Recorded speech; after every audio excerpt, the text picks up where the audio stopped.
वाला होगा, ये अंदाज लगाइए। तो अपनी गप्पों को ऐसे मत पहुंचाइए, क्योंकि गप्पों से आपके घर में सुख समृद्धि आने वाली नहीं है। तो आदरणीय श्रोताजनों, लंबी आयु के लिए ब्रह्मचारिणी की पूजा करिए और मिश्री का भोग लगाइए। इससे क्या होगा, जो जीवन का कठिन समय होता है ना, वो कठिन समय दूर होता है। ध्यान रखना, गप्पे पहुंचाने से कठिन स्थिति खत्म नहीं होगी, लेकिन माता रानी का मंत्र पहुंच गया ना, तो कठिन समय अपने आप खत्म हो जाएगा। आदरणीय श्रोताजनों, अपने आप सब खत्म हो जाएगा। ये देवी जी की कथा, और मैं जो भी बात बता रहा हूँ उसमें सर्टिफाई बात बता रहा हूँ, जिससे आपके जीवन में सुधार आए। कि प्रवारारूढ़ा चंड को पास्त कैरेयता प्रसादम तन तो मह्यम चंद्र घंटे की विस्तृता। इसके बाद सांसारिक कष्ट से मुक्ति और चंद्र घंटा देवी की पूजन करनी चाहिए, जो चमकीले नेत्र वाली है। चमकीले नेत्र वाली माता रानी, इनके पूजन करने से सांसारिक कष्ट से मुक्ति मिलती है। आजकल आप देख रहे हैं सांसारिक कष्ट बहुत है, दूसरों की नजरें बहुत लग रही हैं। जो भी देखो उसकी नजरें बैठ जाती हैं। कभी कभी हमें अच्छा लगता है, कभी कभी हमें अच्छा लगता है, और कुछ ही समय में हमें बुरा लगने लगता है। ऐसा लगने लगता है, भगवान कैसा मन उदास हो गया। तो जब भी आपको उदासी लगने लगे तो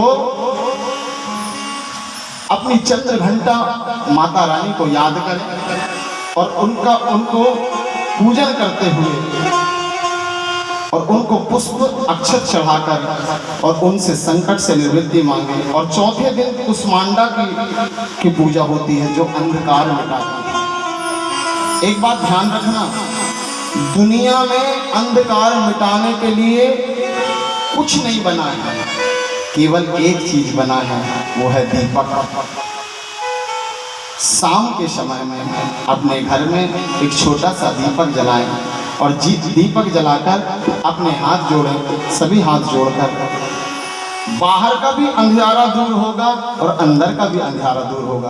कि सुरा संपूर्ण कलशम रुधिरापलुतमेव चा दधाना हस्त पद्मभ्याम शुभदायस्तु मे सदा। हे माता रानी, हमारे जीवन के दुखों को दूर करें। आइए हाथ जोड़कर माता रानी से निवेदन कर, उसके बाद आगे की माताओं को याद करें। हरि ओम, हरि ओम। मेरी माँ से रजिया लगाए दैयो रे, मेरी माँ से रजिया लगाए दैयो रे, सुनो बंदा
पंचमम स्कंध माता का माता च स्कंध माता, हाथ जोड़कर स्कंध माता का ध्यान करें। ये 9 देवियों का बड़े ध्यान से करिएगा, क्योंकि श्रीमद् देवी भागवत जी का आज आखिरी दिन है, इसलिए मैं एक धीरे धीरे 9 देवियों का वर्णन आपके सामने करूंगा। कि सिंहासन गता नित्यम, ऐसे हाथ जोड़े, कि सिंहासन गता नित्यम पद्माश्रित करद्वया शुभदास्तु सदा देवी स्कंध माता यशस्वनी। स्कंद माता, स्कंद मतलब कार्तिकेय जी की माता। कार्तिकेय जी ने कौन को मारा था? तारकासुर को। और तारकासुर कौन क्या करता था? नीरसता फैलाता था। नीरसता मतलब हंसी खुशी और घर में शांति सब जब खत्म हो जाती है ना, तो उसको कहते हैं नीरसता। आप लोगों के घर में